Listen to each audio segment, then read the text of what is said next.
आज का पहला क्वेश्चन हमारा क्या रहेगा कि इंग्लैंड के बर्मिंघम में 28 जुलाई से 8 अगस्त तक होने वाले कॉमनवेल्थ गेम में हरियाणा से किस इकलौती महिला खिलाड़ी का सिलेक्शन हुआ है। तो हरियाणा से एक इकलौती महिला खिलाड़ी का सिलेक्शन हुआ है, नाम है इनका मनप्रीत, ठीक है ना। 8 अगस्त से कॉमनवेल्थ गेम में मनप्रीत का सिलेक्शन हुआ है, ठीक है। तो ये पॉइंट तो आप लोगों को याद रखना ही है। इंग्लैंड के बर्मिंघम में 28 जुलाई से 8 अगस्त तक होने वाले राष्ट्रमंडल खेल यानी कि कॉमनवेल्थ गेम में अंबाला शहर के जसमीत नगर की रहने वाली मनप्रीत कौर शॉटपुट में भारत की ओर से चुने जाने वाली पहली खिलाड़ी है। अब आप कहेंगे सर आपने नीतू घणगस पढ़ाई थी थोड़े दिन पहले, भिवानी की है, मैरी कॉम को हरा के गई है। तो भाई वो बॉक्सिंग गेम, यहाँ पे अलग गेम है, शॉटपुट में पहली है ये, ठीक है, याद रखना। और हरियाणा से शॉटपुट इवेंट में कॉमनवेल्थ गेम्स में मनप्रीत इकलौती महिला खिलाड़ी है, इंपॉर्टेंट है ये। चेन्नई के जवाहरलाल नेहरू स्टेडियम में जून महीने में आयोजित इंटर स्टेट सीनियर चैंपियनशिप मुकाबले में 18.06 मीटर दूर शॉटपुट फेंक के एक नया नेशनल रिकॉर्ड भी इन्होंने बनाया था, तो वो भी अपने आप में इंपॉर्टेंट है। बड़ी बात तो यह है कि इन्होंने 7 साल पहले बनाए गए अपने ही रिकॉर्ड को तोड़ के एक नया कीर्तिमान बनाया था। 2015 में इन्होंने 17.96 मीटर का शॉटपुट जो है ना वो फेंका था, और अब इन्होंने 18.06 मीटर का शॉटपुट फेंका है और रिकॉर्ड बनाया है ये। 2.5 लाख रुपए खेल विभाग ने उनकी उपलब्धि के लिए जारी किए हैं रिसेंटली, ठीक है ना, क्योंकि अगले जो एशियन गेम्स है उनके लिए भी ये क्वालिफाई कर चुकी है ऑलरेडी। मैं बात इंग्लैंड की कर रहा हूं क्योंकि इंग्लैंड के बर्मिंघम में ये गेम होने वाले हैं। चलो मुझे पहले ना ये बताना आपको बहुत ज़्यादा ज़रूरी लग रहा है कि आपको पता होना चाहिए कि इंग्लैंड क्या है, आपको पता होना चाहिए वेल्स क्या है, आपको पता होना चाहिए स्कॉटलैंड क्या है।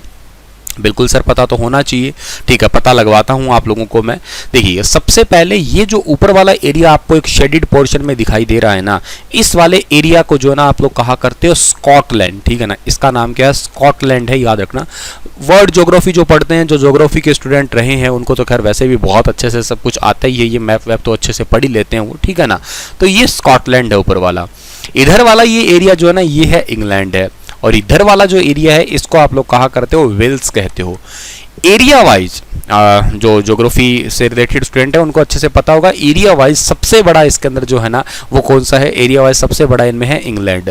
सबसे छोटा कौन सा इनमें, सबसे छोटा इनके अंदर आता है वेल्स, और इनमें मीडियम कौन सा, स्कॉटलैंड। तो अगर तीनों को आप मिलाते हो, स्कॉटलैंड, इंग्लैंड और वेल्स, इन तीनों को मिलाने पे आपका बनता है द ग्रेट ब्रिटेन बनता है, याद रखिएगा, या ब्रिटेन भी कह सकते हो आप लोग, या द ग्रेट ब्रिटेन, ठीक है। इस इंग्लैंड के अंदर एक सबसे बड़ा शहर है जिस शहर का नाम आप लोग पढ़ा करते हो लंदन।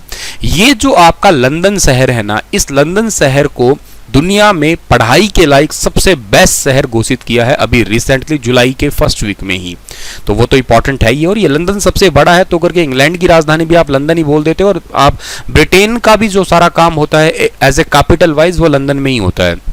अच्छा सर अब बात यूके की बच गई, तो आपको ये इधर वाला एरिया दिख रहा है ना बीच में, ये पानी को एरिया को छोड़ दो, बाकी इधर वाला एरिया ये इतना एरिया जो है ना सर छुप गया नहीं, ये इतना ही काफी हमारे लिए, इसको नॉर्थ आयरलैंड कहते हो आप लोग। और अगर मैं द ग्रेट ब्रिटेन के साथ में नॉर्थ आयरलैंड मिला देता हूं ना तो ये पूरा क्या बनेगा, इस पूरे को यूके बोलोगे आप लोग, यानी कि यूनाइटेड किंगडम बोलोगे। तो इस बात को आप लोग याद रखिएगा, यूनाइटेड किंगडम क्या है, वेल्स क्या है, स्कॉटलैंड क्या है, इंग्लैंड क्या है, ब्रिटेन क्या है, आपसे अलग अलग पूछा जा सकता है और आप इजीली जो है ना वो जवाब दीजिएगा।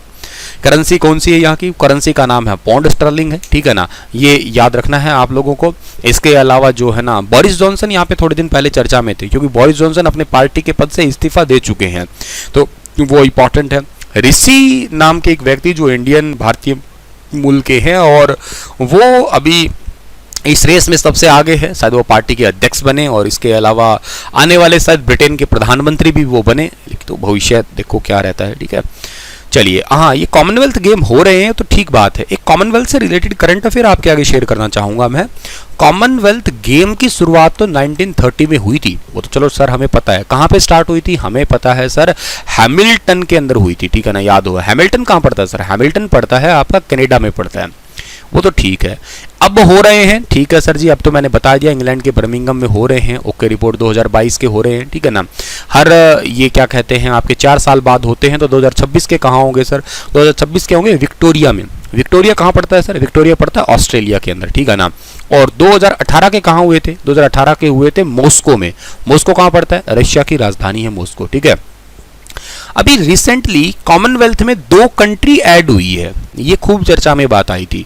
अच्छा सर, 2 कंट्री ऐड हुई है तो मतलब टोटल कितनी है पहले बता दोगे? हाँ बता देंगे। कौन पहले 2 कौन सी हुई है ये तो बताएं। एक तो हुई है जिसका नाम है गैबॉन और एक का नाम है टोगो, ठीक है ना। गैबॉन और टोगो कहाँ पढ़ते हैं सर? ये तो सुना तो नहीं है कभी हमने। ये मतलब आपने टोजो तो नहीं लिख दिया कहीं? नहीं, मैंने टोजो नहीं लिखा, मैंने टोगो ही लिखा है, सही लिखा है। अच्छा, गैबॉन टोगो है कहाँ? सुना तो नहीं है? हाँ बिल्कुल नहीं सुना, मुझे पता है, लेकिन मैं बताता हूँ कहाँ पढ़ती हैं। ये दोनों पढ़ती है वेस्ट अफ्रीका के अंदर, ठीक है ना। एक्चुअली ये दोनों की दोनों वेस्ट अफ्रीकन कंट्री है। अच्छा, मतलब पश्चिमी अफ्रीकी देश है दोनों। हाँ बिल्कुल सही सुना तुमने। अब ये गैबॉन और टोगो ऐड हुई है तो टोटल कितनी होगी? ये तो हुई है भाई 55 नंबर पे ऐड, ये हुई है 56 नंबर पे ऐड। अच्छा, मतलब टोटल कितनी होगी? टोटल 56 होगी। हाँ, तो चर्चा किस बात की है? ये रिसेंट ऐड हुई है इस बात की चर्चा है क्या? नहीं, ये इस बात की चर्चा नहीं है। उससे भी ज्यादा इंपॉर्टेंट है, कॉमनवेल्थ का मतलब होता है वो देश जो कभी न कभी ब्रिटिश हुकूमत के हिस्से में आए हो। लेकिन दोनों देश जो ना, ये ब्रिटिश हुकूमत के नहीं है, दोनों के दोनों फ्रांस के हुकूमत के हिस्से में आए थे। कभी न कभी ये दोनों फ्रांस के गुलाम रहे थे। अब आपको ये तो बहुत अच्छे से पता है, दुनिया का कोई ऐसा देश नहीं है जो कभी किसी का गुलाम नहीं रहा एक्सेप्ट नेपाल।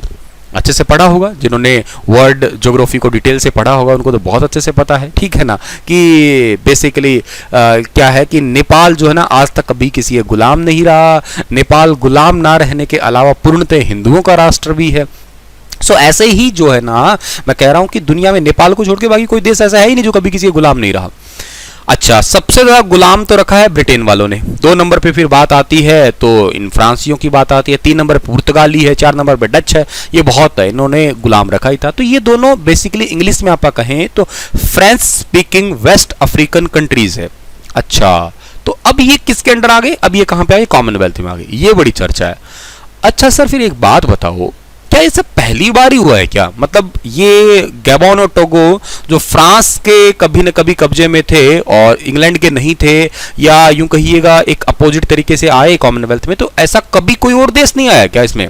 आया है ना। कौन सा आया सर बताइए ना? बताते हैं ना। 1995 की बात है, देश का नाम है मोजाम्बिक। ये कहाँ पड़ता है भाई? ये पड़ता है आपका ईस्ट अफ्रीकन कंट्री है। अच्छा, ये हुआ वेस्ट अफ्रीकन और वो हुआ ईस्ट अफ्रीकन। कौन सा देश बोला मैंने? मोजाम्बिक, जो कि क्लाइमेट रिस्क इंडेक्स में नंबर 1 पे आता है, नेगेटिव सेंस में। भाई आंधी तूफान बारिश आती है ना तो इनकी लंका लग जाती है, तुम समझ जाना। क्लाइमेट रिस्क इंडेक्स का मतलब होता है ये वाला। अच्छा, यही आए थे क्या? नहीं, एक और भी था। 2009 के अंदर अफ्रीकन कंट्री ही एक है जिसका नाम है रवांडा, जिसकी राजधानी है किगाली, ठीक है ना, जहां पे recently Commonwealth head of group की रिसेंटली बैठक हुई थी। उसी में गैबॉन और टोगो दोनों ऐड हुए हैं यहाँ पे, ठीक है। तो वो भी आप लोगों को याद रखना है। और इस कॉमनवेल्थ हेड ऑफ ग्रुप के जो अध्यक्ष है उनका नाम है एच स्कॉटलैंड, ठीक है ना। एच स्कॉटलैंड है, याद रखना। ये रवांडा है, ठीक है ना। एक दिन क्लास में बच्चा कह रहा था, गुरुजी रांडा की राजधानी बताइए। रांडा नहीं है भाई साहब, ये रवांडा है। रवांडा की राजधानी क्या? किगाली है, ठीक है, याद रखना।